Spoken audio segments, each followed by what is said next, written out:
apareció entonces el SIDA, además de esto generó algunos problemas para poder diagnosticar la sífilis, porque un paciente que tiene SIDA y que tiene bajas sus defensas podría alterar la manera en que la sífilis se presenta. Es decir, cambió, digamos, las manifestaciones clínicas de la sífilis en un paciente con SIDA, porque estas se volvían formas muy atípicas, agresivas y además resistentes al tratamiento. Entonces resulta de que el SIDA vino a complicar todavía más el diagnóstico y el tratamiento de la sífilis. Y esa es una de las razones por las que principalmente nos pidieron a nosotros como profesores que sí abordáramos este tema con ustedes. La verdad es que yo había decidido en años anteriores, pues no verlo, porque en realidad es muy raro ver la sífilis actualmente, ¿no? Pero nos comentaban justo en la clínica, en la UNAM, que a lo mejor no es que realmente no exista, sino que no se diagnostica por lo difícil que es diagnosticarlo hoy en día. Y algo que me faltó comentarles aquí también a ustedes fue que, ¿cómo se llama este señor? Girolamo de Bergeratus, que también era un poeta y astrónomo y médico y de todo eso que existían hace muchos años. Él también decía desde esa época que diagnosticar sífilis era tan difícil que la persona que lograba diagnosticar una sífilis sí sabía medicina. Si el que diagnostica sífilis sabe de medicina.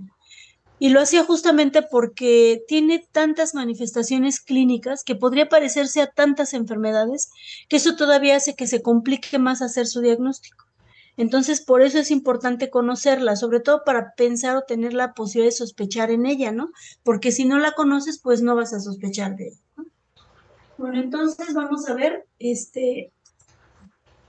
miren, esto nada más es para que sepan cómo. La sífilis entonces sí se ha convertido hoy en día en un problema de salud actual. ¿Y por qué? Miren, primero porque después de que apareció el SIDA y sobre todo, ¿qué creen? Después de que apareció el Targa. Entonces, ¿qué es el Targa? Es el tratamiento actual que existe para tratar a los pacientes con SIDA y que gracias a ese tratamiento de recuperación autoinmunológica, el paciente con SIDA vive prácticamente como si no estuviera enfermo. Pues hoy en día los pacientes con SIDA pueden vivir como cualquier otra persona, ya no están mal en realidad y viven muchos años. Y entonces, ¿esto qué hace? Provoca una relajación y eso hace que los pacientes con SIDA pues ahora anden como si no la tuvieran la enfermedad y por lo tanto ejercen la prostitución, sobre todo aquellos hombres y mujeres que por sus actividades económicas visitan a otros países, van a otros lugares y tienen relaciones con mujeres o con hombres que viven en otros lugares, los dejan contagiados, regresan a su casa y contagian a sus esposas, contagian a sus amantes, y entonces se vuelve otra vez un cuento de nunca acabar hoy día el asunto de la sífilis, ¿no? Entonces, como ven aquí, nuevamente se ve pacientes infectados con VIH, mujeres embarazadas con sus hijos, que están controlados con el tratamiento antirretroviral y que saben que se pueden estar muy bien durante muchos años. Y como les decía, eso sigue haciendo que sigan manteniendo relaciones sexuales sin protección con muchas otras personas, ¿no? Entonces, esto ha traído graves consecuencias a las personas que han sido infectadas y sobre todo por el acceso de salud, sobre todo aquel asunto del control prenatal, porque si las mujeres embarazadas tuvieran el control prenatal de forma apropiada, seguramente podrían diagnosticar de manera oportuna a los pacientes que están embarazadas y que pues obviamente van a tener Ah, caray, ¿se les fue la imagen o no? No, No, claro, no, no. doctora, estamos viendo. Ah, ok, se me fue solo a mí entonces.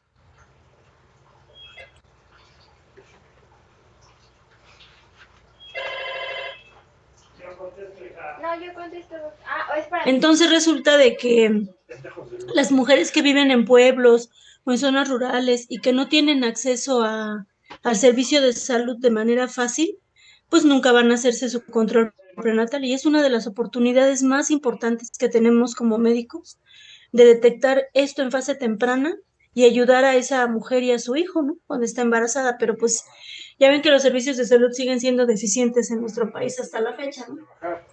Bueno, pues entonces después de este preámbulo, que espero que les haya sido interesante, a mí la verdad es que se me hizo muy interesante cuando leí todo esto, entremos de lleno a lo que es la enfermedad como tal, ¿no? Entonces, miren, Esta es una enfermedad, como ya vimos ahorita en los antecedentes, infecto-contagiosa, ¿no? Que les decía yo que este señor Girolamo de Bergerato le llamaba la gran simuladora, y le llamaba así porque se podía parecer a muchas cosas, ¿no? Y esta enfermedad es subaguda, crónica y multifacética, porque pasa por diferentes fases en el transcurso de que se presenta. De entrada tiene 3 estadios clínicos que son interrumpidos por periodos de latencia que pueden durar años. Entonces, fíjense, un paciente que contrae la sífilis podría tener datos clínicos, dependiendo si está por arriba del horizonte clínico, pero después puede entrar en un estado de latencia. ¿Y de qué va a depender eso? De su estado inmunológico. Si él en ese momento tiene un estatus inmunológico que le permite destruir momentáneamente a esta espiroqueta, entonces puede permanecer mucho tiempo en estado de latencia sin presentar ninguna manifestación clínica, y a veces estos estados de latencia duran años. Por lo tanto, si ese paciente desconoce que está enfermo, entonces, ¿qué va a hacer? Pues que va a estar contagiando a las personas con las que tenga vida sexual, ¿no? Entre otras cosas. Bueno, entonces lo que se sabe es que es el hombre el único reservorio que existe para el treponema pallidum. Este penetra a través de la piel y las mucosas que están erosionadas. Y fíjense que esa es una de las razones por las cuales también esta enfermedad era más común verla en personas homosexuales, porque como ellos tienen relaciones anales, entonces ellos pueden erosionar el ano, y entonces a través de la penetración hace fisuras, hace erosiones, y eso hace que penetre este treponema con mucha facilidad en ese tipo de relaciones. Ahora, la diseminación es linfática y también puede ser sanguínea. La edad más común de presentación pues son los adultos jóvenes, que son las personas que más tienen relaciones sexuales en esa edad, entre los 20 y los 25 años, y es más común en el hombre que en la mujer. Por eso les digo que esto mucho tenía que ver con la promiscuidad, ¿no? Y con la homosexualidad. ¿Cómo se transmite? Pues lo principal es por la vía sexual, pero si, por ejemplo, tienen relaciones orales y llegan a tener erosiones en la mucosa bucal, también podría ser una manera en cómo se contagian. Si, por ejemplo, te hacen una transfusión sanguínea, o sobre todo también a través de la vía transplacentaria, lo que hablábamos ahorita de las mujeres que tienen sífilis y que se embarazan. Por eso es muy importante hacer esa prueba en las mujeres embarazadas, porque también se transmite de manera así por la vía transplacentaria. Ahora fíjense, ¿cómo es la historia natural de la enfermedad? Esto también es muy interesante. Primero, pues la vía de entrada, ya dijimos que es a través de un epitelio, y que este epitelio tendría que estar erosionado. La forma más común es a través de las relaciones sexuales, y por lo tanto la vía más común pues es el área genital o la zona genital. ¿De qué va a depender cuánto tiempo dure el periodo de incubación? Es decir, que ese treponema entre y que manifieste la enfermedad. ¿De qué va a depender? Pues primero va a depender de la cantidad de treponemas que te pudieron inocular, y por supuesto va a depender de tu estado inmunológico.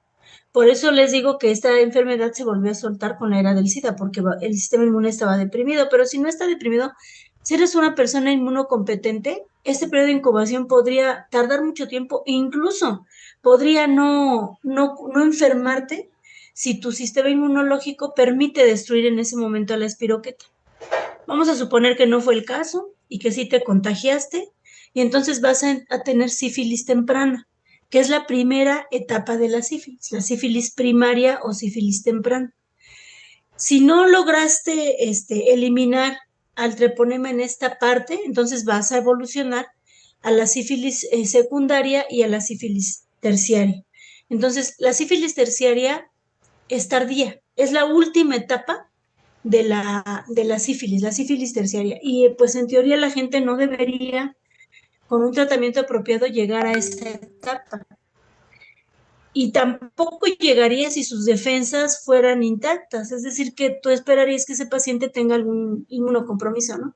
Ahora bien, aunque haya sífilis primaria, secundaria y terciaria, de cada una de estas etapas vamos a tener una forma activa y una forma latente. Es decir, una forma activa en donde el paciente va a tener síntomas y manifestaciones clínicas, y otra forma latente en donde va a estar totalmente asintomático y va a ser como si no tuviera la enfermedad. Y ya dijimos que ese periodo de latencia puede ser muy prolongado.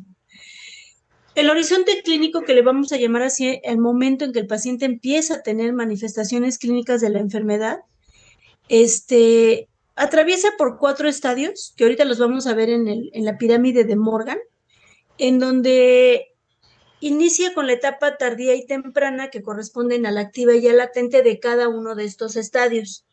Entonces, por ejemplo, decimos, este paciente acaba de contraer la enfermedad, tiene sífilis primaria o sífilis temprana, y la primera manifestación clínica de esa enfermedad es el chancro sifilítico. Fíjense que cuando vimos lesiones elementales no vimos chancro, pero ¿alguien sabe qué es un chancro? Es una úlcera, ¿no? Exacto, chancro significa úlcera. Entonces, aunque no está dentro de las lesiones elementales, sí existe como tal en la sífilis, y además que creen que no es la única enfermedad que tiene chancros. Ya no la vimos, pero si hubiéramos visto esporotricosis, también hay un chancro esporotricósico, que es una úlcera. Entonces, si quiere decir que ese chancro tiene que tener ciertas características para poder decir si es un chancro sifilítico, ¿no? Que ahorita vamos a ver. Si estamos en la etapa secundaria, o sea, en la sífilis secundaria, entonces ya la manifestación principal no va a ser el chancro. Vamos a tener un exantema, que puede ser llamado rociola sifilítica o sifilide papulosa, porque principalmente tiene pápulas. Y es un exantema. Entonces, imagínense al ser un exantema, con cuántas enfermedades exantemáticas no se podría confundir en la etapa secundaria.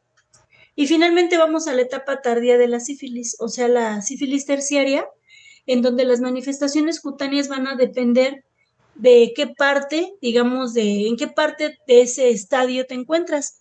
Porque al inicio, cuando apenas empieza el estadio, la etapa terciaria, o sea, la última, se dice que es la etapa más benigna de esa última etapa, porque las manifestaciones solo son cutáneas. Pero si ya finalmente esa enfermedad sigue avanzando, te va a producir manifestaciones cardiovasculares y neurológicas. Entonces, cuando llegas a esa etapa de la sífilis, es lo que se le conoce como tardía maligna, porque ya prácticamente los pacientes no tienen recuperación y van a morir. Esos pacientes prácticamente mueren. Entonces, por eso sería muy interesante agarrarla. Fíjense todavía más en la etapa terciaria benigna, en donde solamente tiene manifestaciones cutáneas y todavía puede ser curable esa enfermedad. Vamos a revisar aquí la evolución natural de la sífilis en el esquema de Morgan.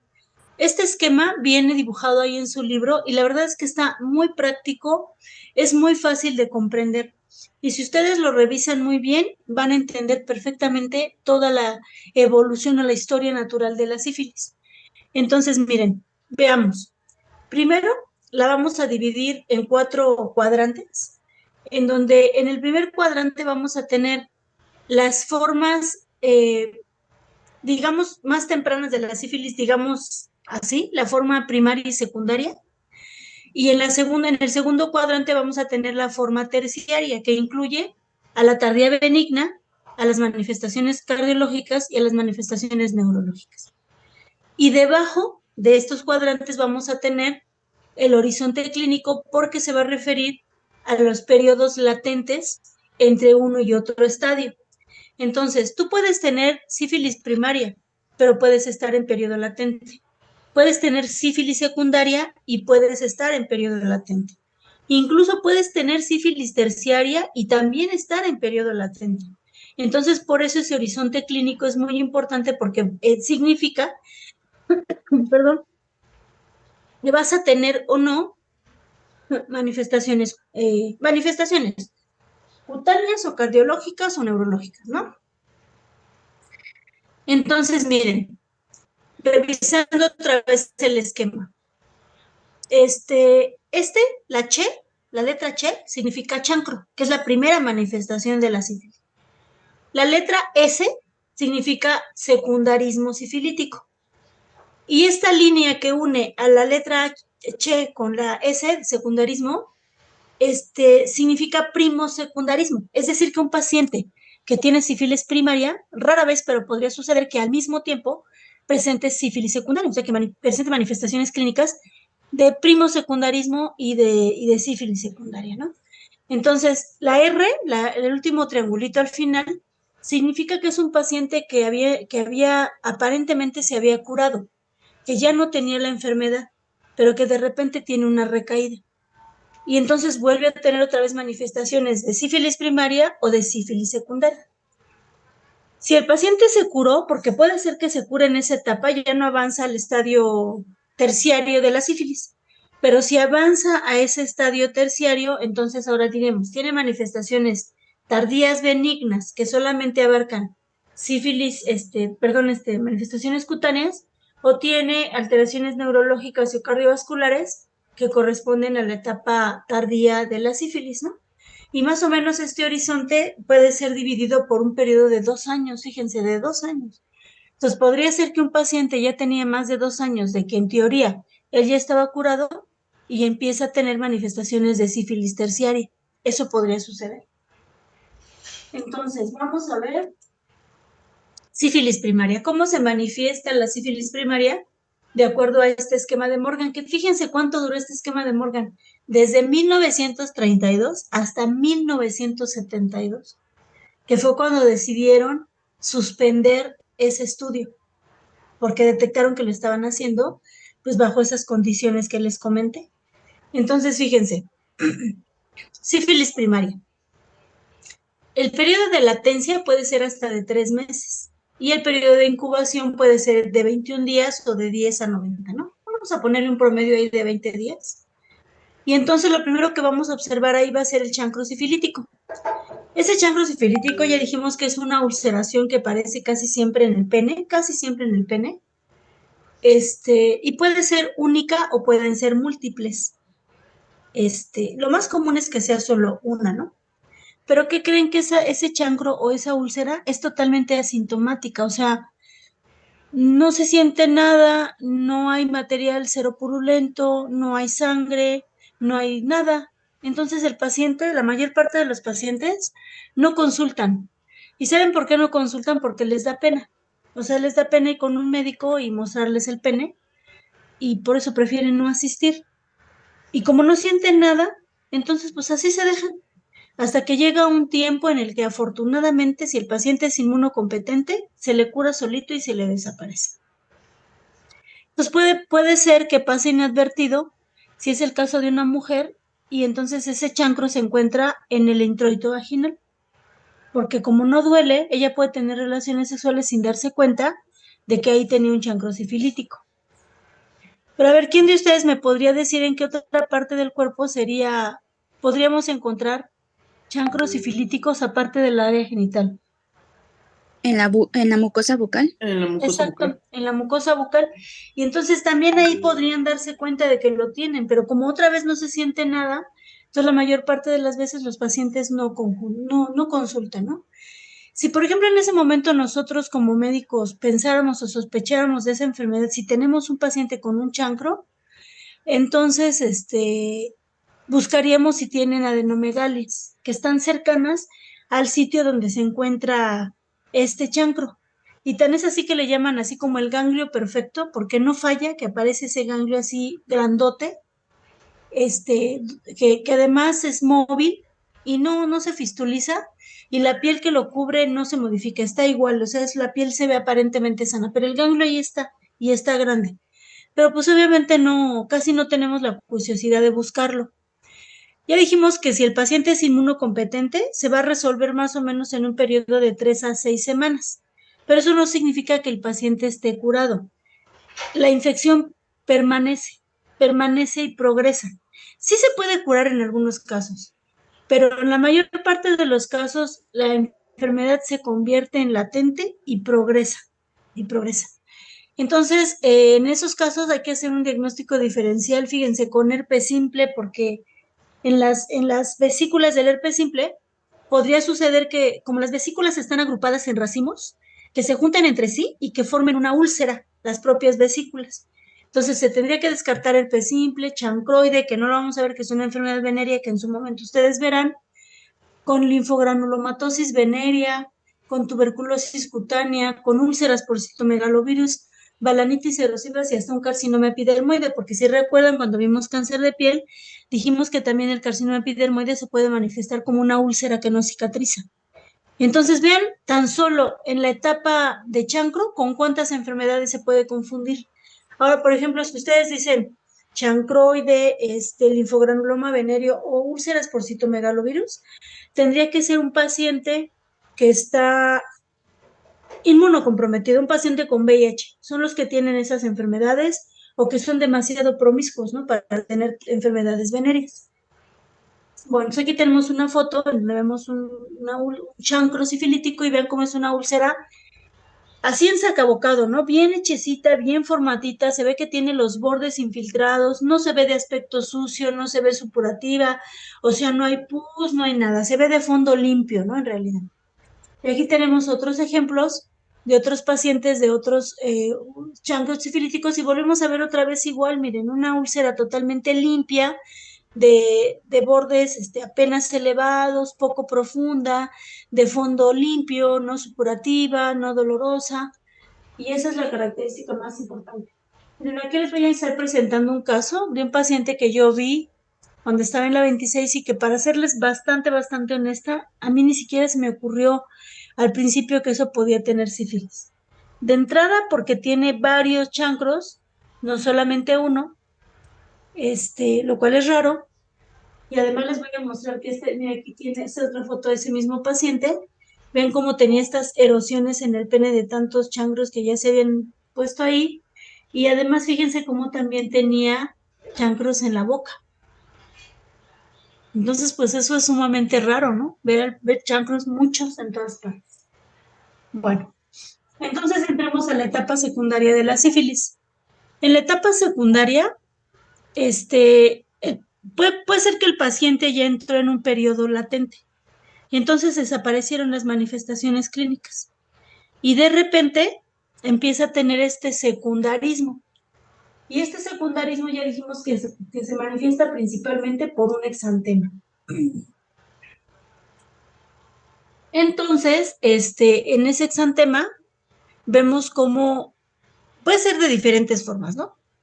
Puede ser primero que tenga igual una resolución espontánea, pero si fíjense, tuviéramos así como la curiosidad de revisar, de hacerle una prueba de BDRL a ese paciente, saldría positiva. Entonces, miren, esa es una sugerencia que yo les doy. En pacientes que tienen factores de riesgo, pues háganle un BDRL. Ahorita vamos a ver cuando veamos la serología, cómo el BDRL no es específico para la sífilis, pero sí les ayudaría mucho a hacer el diagnóstico. Entonces resulta de que ese paciente podría tener una serología positiva en ese momento. La diseminación, como ya dijimos, es hematógena y linfática y el paciente, dependiendo de su estado inmunológico, puede entrar incluso en una etapa de septicemia con cantidades piroquetas por todas partes. Es contagiosidad más o menos alta, transmisibilidad alta en ese momento cuando tiene este exantema. ¿Y qué creen? Que ahora sí tiene síntomas, ¿no? A diferencia del chancro. Entonces ya tiene malestar general, tiene ganglios por todos lados, tiene artropatías, ¿no? Entonces, pues no, ya el paciente sí se siente mal. Y en esta etapa muchas veces los pacientes sí van a consultar con nosotros. Pero si nosotros no tenemos la curiosidad de pensar o de investigar si eso fue sífilis, se nos va a pasar el diagnóstico. Muy importante preguntarle si él anteriormente tuvo una úlcera en los genitales o en la boca y revisar en ese momento si no tiene. ¿Por qué revisar? Porque acuérdense que de acuerdo al esquema de Morgan, nosotros habíamos dicho que puede haber primosecundarismo. O sea que puede tener chancros y también puede tener el exantema en ese momento. Entonces hay que revisar las mucosas, hay que buscar el chancro. Fíjense cómo, según estas estadísticas, hasta el 80% de los casos pueden tener manifestaciones en las mucosas. Entonces sí sería bueno buscarlo, ¿no? Intencionadamente buscarlo. Ahora,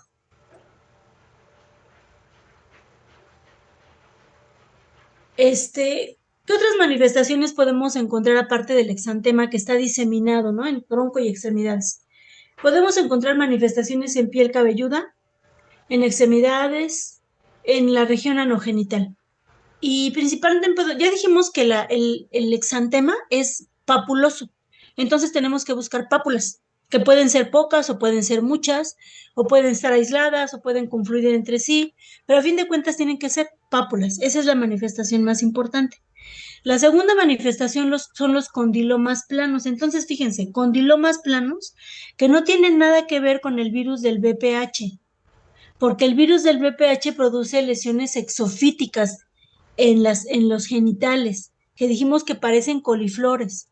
Entonces, en este caso, nada que ver, porque estos condilomas planos parecen verrugas planas, como las que aparecen en la cara o en las manos, pero en este caso aparecen en la zona genital. Son de base muy ancha y sí se distinguen, son de otro color a diferencia de la piel. Y en las mucosas ya dijimos que pueden observarse también placas blanquecinas que se erosionan muy fácilmente. Entonces, miren, veamos estas fotos y vean este paciente que tiene múltiples condilomas planos en el escroto. Entonces, no se parecen para nada a los condilomas que aparecen del BPH. Aquí son muy planos, pero vean cómo sí se ven de otro color al color de la piel. Vean en el caso de esta mucosa cómo tiene estas como aftas en la lengua y cómo tiene estas placas blanquecinas que están distribuidas en todo el dorso de la lengua. Entonces, esto, a ver, no sé si alguien me quiera decir qué diagnóstico diferencial podríamos hacer en esa boca. ¿Cómo a qué les recuerda de las enfermedades que hemos visto?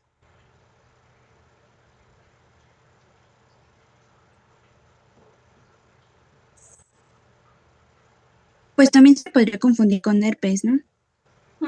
Con un herpes, muy bien. ¿Y las placas blanquecinas? Con cándida. Exacto, con cándida. Entonces, fíjense cómo tanto, a lo mejor el herpes no, porque es de personas también inmunocompetentes, pero un adulto con algodoncillo, pues ya no es normal. Entonces, quiere decir que probablemente ese paciente tenga algún factor de inmunosupresión. Ahora vamos a ver, en este caso de las palmas, que es muy característico. Miren, tiene pápulas. Lo que pasa es que acuérdense que la piel de las palmas es muy gruesa. Entonces las pápulas están así como enterradas en las palmas, no en otra parte del cuerpo. Y tiene muchas y son de otro color. También pueden ser asintomáticas. Entonces, esto sí, para que vean, encontrar pápulas incrustadas en las palmas de las manos, pues a mí solamente me podría hacer sospechar en una enfermedad. No sé si alguien piensa en alguna que se le pueda parecer.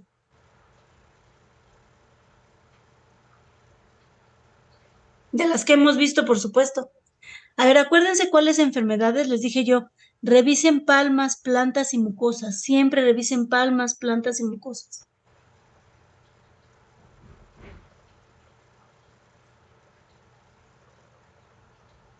¿Una farmacodermia? Exactamente. Muy bien, Víctor. Una farmacodermia. Acuérdense que siempre les dije, en esas enfermedades busquen palmas y plantas. Entonces, si se acuerdan, dijimos que el exantema de las farmacodermias podía ser papuloso. Tan es así que se parece a la varicela, se parece al sarampión. Entonces, quiere decir que un exantema sifilítico también se podría parecer a una farmacodermia, al sarampión o a la varicela. Muy bien. Entonces, fíjense aquí, ¿no? Como dice, exantema morbiliforme, que es una farmacodermia, virales, como el sarampión y la rubiola, psoriasis, pitiriasis liquenoide, que no la vimos con ustedes, condilomas por VPH, más bien verrugas planas por VPH, enfermedad de Bowen, que es un carcinoma epidermoide del área genital, y con alopecia areata, porque en la piel cabelluda se manifiesta como placas alopécicas. Miren, creo que no puse aquí ninguna foto de eso. Voy a ver. A ver, vamos a ver las fotos. Miren, aquí tenemos una exantema producido por la sífilis, una rubiola sifilítica. Entonces, si ustedes observan la foto del lado derecho, a ver, ¿quién me podría decir así esa foto como a qué se parece de las enfermedades que vimos?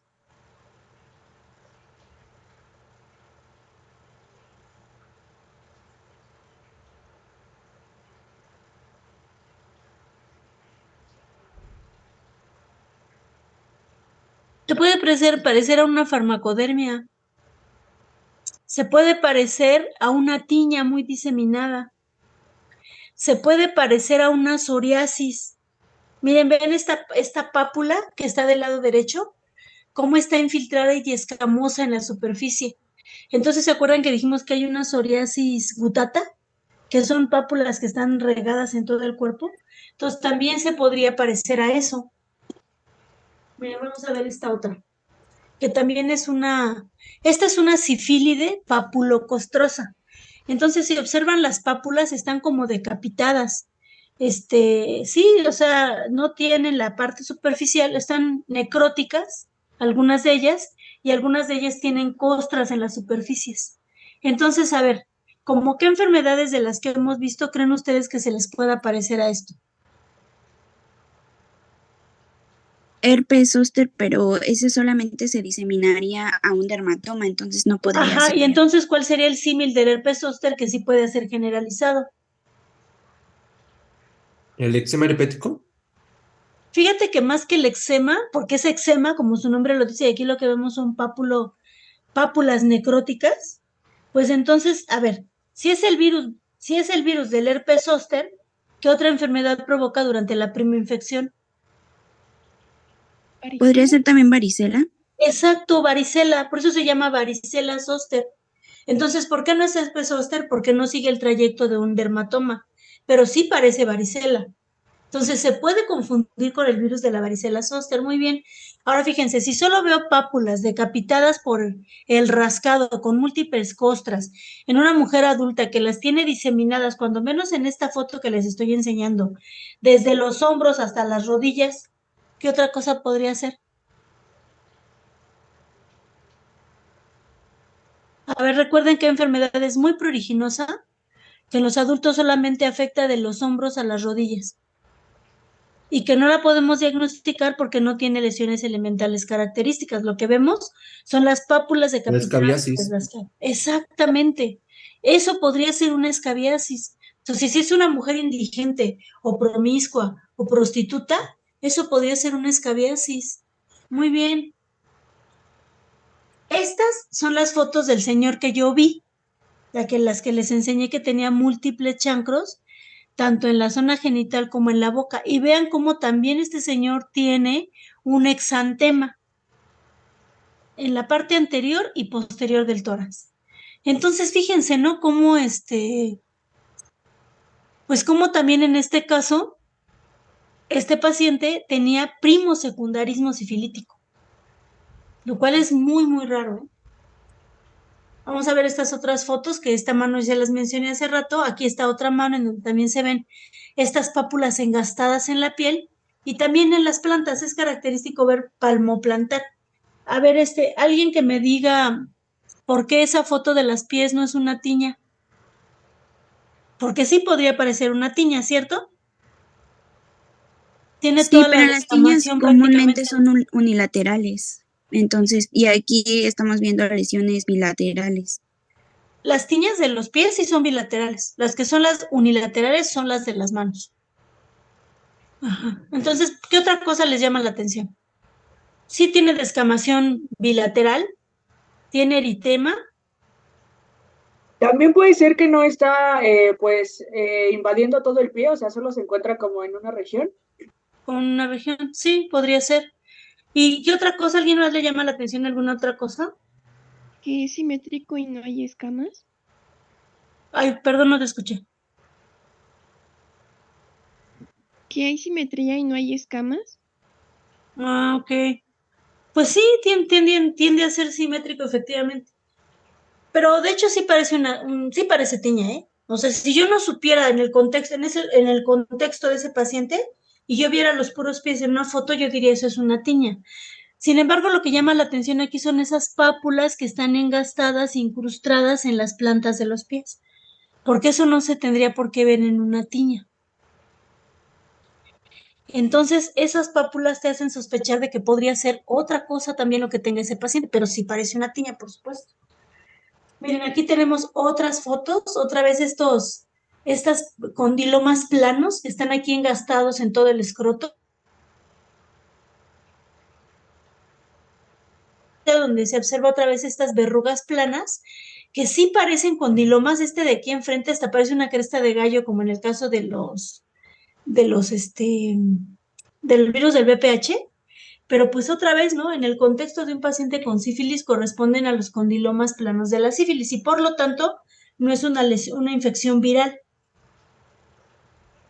Y aquí tenemos esta otra foto en donde vemos otra vez este acercamiento de estas placas blanquecinas en la lengua y estas erosiones que parecen como aftas o que parecen como herpes, ¿no?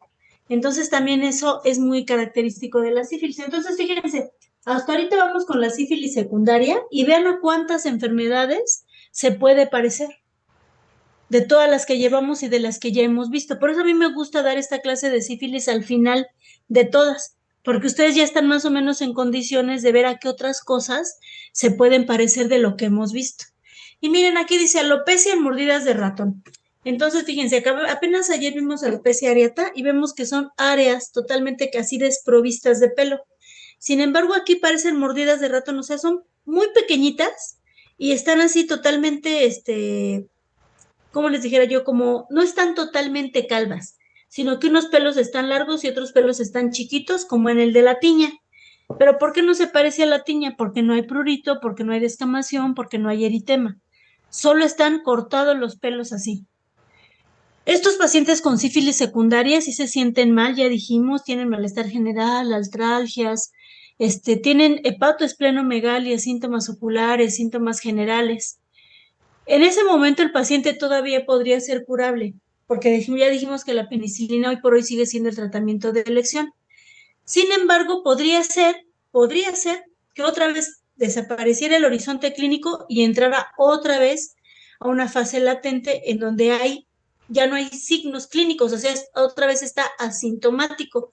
Pero recuerden que un paciente que está en periodo latente no significa que no sea contagioso y no implica ausencia.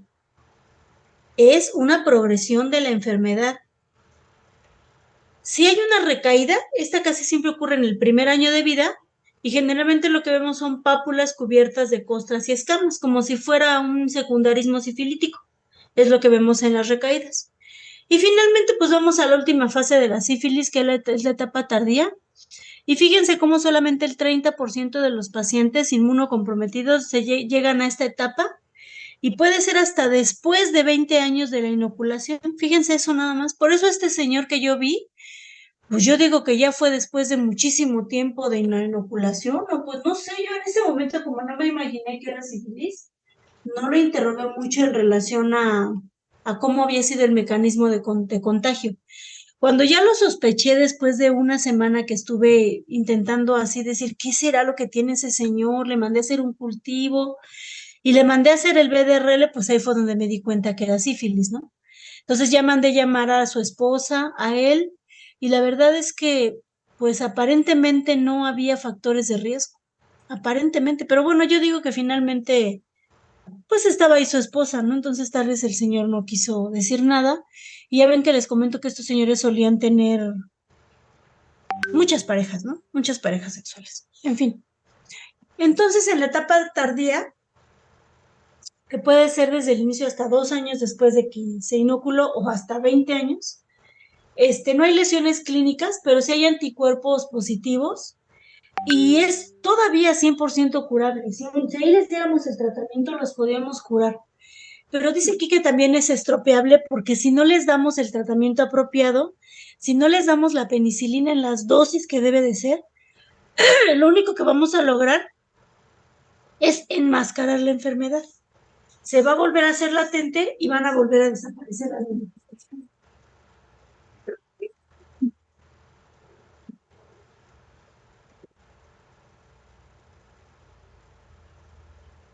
Bueno, entonces vamos a ver ahora el diagnóstico diferencial es más difícil porque aquí sí se tiene que pensar en enfermedades que ustedes como médicos generales no deberían de conocer, como esas que están ahí, tuberculosis cutánea, sarcoidosis, histoplasmosis, micosis fungoides, que es un linfoma cutáneo de células T, y sobre todo porque en esta etapa la manifestación clínica más característica son los gomas. Entonces, si es gomas, ¿a qué se podría parecer?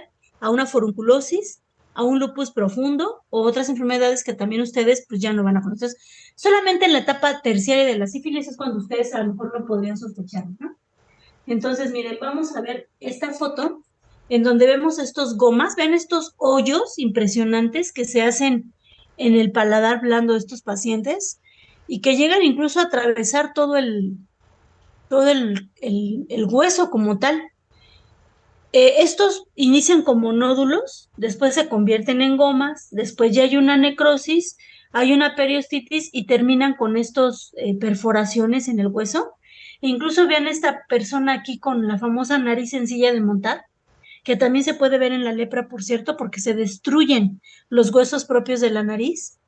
Y las manifestaciones cardiovasculares o malignas, pues es que ya empieza a tener aortitis o aneurismas, y en el caso de las neurológicas, pues miren, ya la neurosífilis ya les provoca arreflexia, ataxia, la famosa articulación de Charcot, que también se ve en los pacientes diabéticos de larga evolución, y el MAC perforante plantar, que también se ve en diabéticos de larga evolución. Entonces, los pacientes ya tienen una calidad de vida muy, muy, muy mala, ¿no?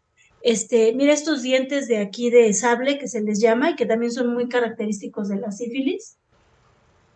Aquí tenemos otra foto en donde se observa este acercamiento de esos gomas que se ven tanto en la piel como en el hueso, y también este acercamiento de la nariz sencilla de montar, de estos dientes en forma de sable, y vean estas deformidades tan profundas que produce la sífilis terciaria, ¿no? Entonces, imagínense ustedes ese experimento que hicieron de esperar a que llegaran los pacientes a ese grado. A lo mejor antes del 1940, pues no había que darles, ¿no? Pero si ya se había descubierto la penicilina, pues fue realmente muy, muy dramático y muy cruel no haber tratado a sus pacientes con ese tratamiento que ya existía, ¿no?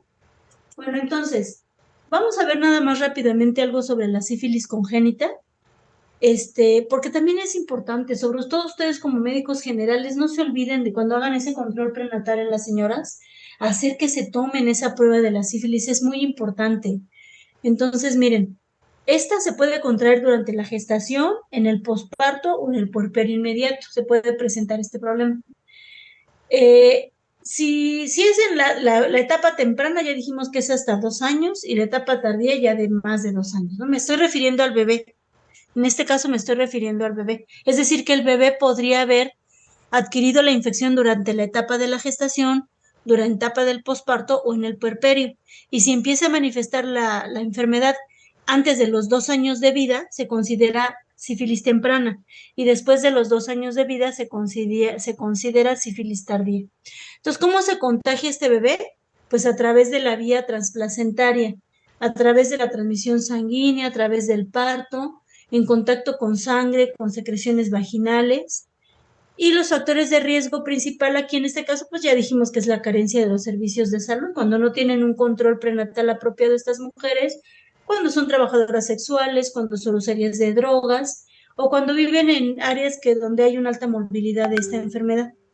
Las consecuencias de esta enfermedad en el producto pues son la muerte perinatal, que no crezca apropiadamente, que tenga restricción del crecimiento en la vida intrauterina, que nazca con bajo peso, que tenga anomalías congénitas y que incluso nazca con sífilis activa. Entonces, miren, el 50% de los casos pues, son de mortalidad perinatal, pero también se dice que una buena cantidad de estos pacientes sobreviven si es que se les hace el tratamiento apropiado con la penicilina, que dijimos que es el tratamiento actual, ¿no? Entonces, miren, ¿qué lesiones van a tener estos bebés? En la etapa neonatal ellos suelen tener rinitis o coriza, también tienen lesiones mucocutáneas en el 40% de los casos y cambios óseos. Ellos, como nacen con la sífilis activa, pueden tener linfadenopatías, hepatoesplenomegalia, anemia, ictericia, tienen micrognatia por una malformación, fisuras perorales, o sea, son niños que nacen floridos en manifestaciones cutáneas. Ahora bien, si esta sífilis fue tardía, porque aparece después de los 2 años o más de que tuvo este contacto con el espiroqueta, puede ser que ya tenga una sífilis tardía, entonces ya va a tener lesiones en el sistema nervioso central, ¿no? Y por lo tanto puede tener convulsiones, sordera, ceguera, hidrocefalia, que son las complicaciones de la sífilis tardía. Los dientes de Hutchinson, queratitis intersticial, sordera, lesiones destructivas de la nariz, o sea, la famosa nariz sencilla de montar.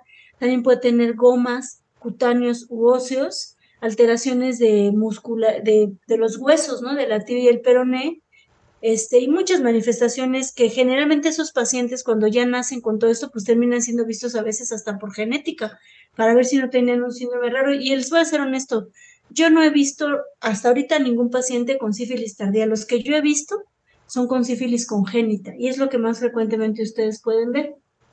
Entonces, miren, finalmente, en relación al diagnóstico, no tenemos, los hospitales no cuentan con pruebas específicas treponémicas para hacer el diagnóstico, que serían estas que están hasta acá abajo.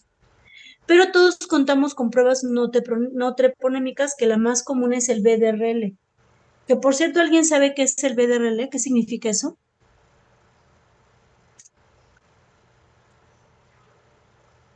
No sé, sí, es como un cuadrito de circulitos donde se hace como reacción antígeno-anticuerpo, me parece. Pero ¿para qué es esa prueba y por qué se llama BDRL? ¿Alguien sabe? Es prueba serológica para la sífilis y consiste en, se toma tantito suero del paciente y se hace la reacción antígeno-anticuerpo. Pues no, fíjense que no es una prueba para la sífilis, es un reactante de fase aguda. O sea, si tienes lupus, va a estar alto. Si tienes COVID, va a estar alto. O sea, cualquier estado inflamatorio agudo lo va a elevar. Y lo que significan las siglas en inglés es Venereal Disease Research Laboratory. O sea, no es una prueba específica para la sífilis. Sin embargo, ha resultado muy útil en esta enfermedad porque te ayuda a darle seguimiento, no solamente para hacer el diagnóstico, sino para ver si ese paciente se está curando, porque entonces bajan las titulaciones cuando ya le diste el tratamiento. Entonces es muy, muy útil, es una prueba muy accesible, es barata y fácil de hacer en cualquier laboratorio. Entonces, no lo olviden y háganlo, ese es un recurso diagnóstico muy interesante. Bueno, entonces miren, nada más para terminar con esta clase, cosas importantes que tenemos que recordar es que pues esta sífilis cambió a raíz del SIDA y que por lo tanto ahora podemos encontrar formas atípicas, agresivas o resistentes al tratamiento. Entonces, ¿eso qué significa? Que probablemente todas las manifestaciones cutáneas que vimos aquí se queden cortas en relación a lo que hoy podríamos ver en un paciente con sífilis. Entonces, aunque sea muy florida, es difícil de diagnosticar. Ahora, como decía aquí, incluso los problemas de índole psiquiatra que se crearon por la sífilis cuando era una enfermedad venérea incurable, se vieron reproducidos en lo que ahora llamamos sidafobia. O sea, los pacientes que tenían SIDA ahora pensaban que tenían sífilis, porque las manifestaciones del SIDA también son muy floridas. Entonces, pues bueno, ¿no? ¿Por qué ha sucedido esto? Pues por lo que ya les expliqué, el VIH ahora es un proceso crónico con una esperanza de supervivencia prolongada, con una calidad de vida alta, y entonces eso produce relajación en las medidas de prevención y por lo tanto la gente sigue y sigue teniendo relaciones sin protección, ¿no? ¿Cuál es el tratamiento de la sífilis?